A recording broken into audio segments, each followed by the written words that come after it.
Welcome to this episode of Whale Word, where we are going to be discussing our favorite whale body parts. Cool. So first I want to talk about pectoral fins, these wing-like side flippers.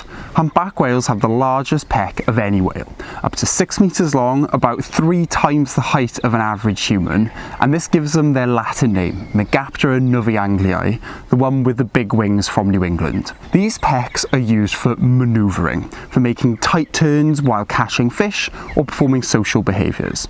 And these pectoral fins have even been used for bioengineering. A researcher called Frank Fish discovered that the bumps on the leading edge, called tubercles, actually improve movement efficiency.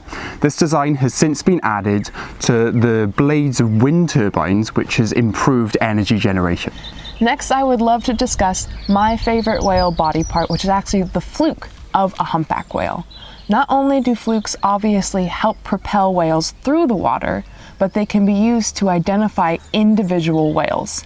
The underside of the fluke has distinctive black and white coloration patterns, which are unique to each whale. It's basically the fingerprint of a whale.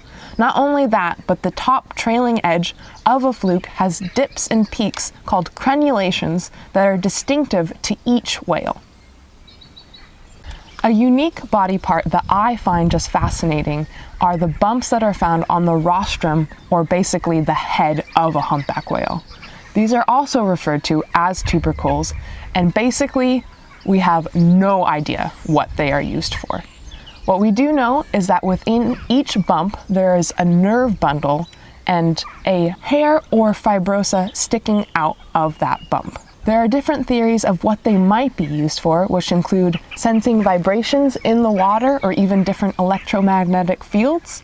And the best guess so far is that they're used to help whales find their prey in some sort of way, but really it's still a mystery of what exactly they're used for.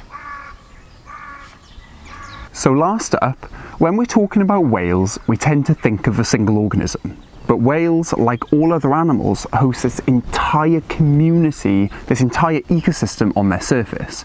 The most obvious to us are barnacles, which you can find on the flukes, pectoral fins, and underside of a whale. For me, the most interesting is whale lice, these shrimp-like crustaceans that feed off algae and flaking whale skin.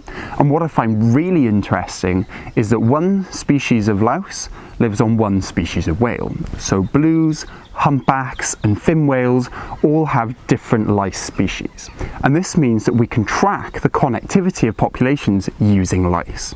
If populations are connected, the whales make contact, the lice can crawl from one animal to another, and this means that the lice from different populations mix and have quite similar DNA.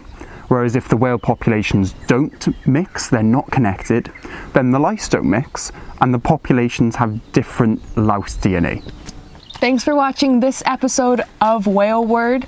When you're done watching, please comment below with your favorite whale body part. We would love to hear from you.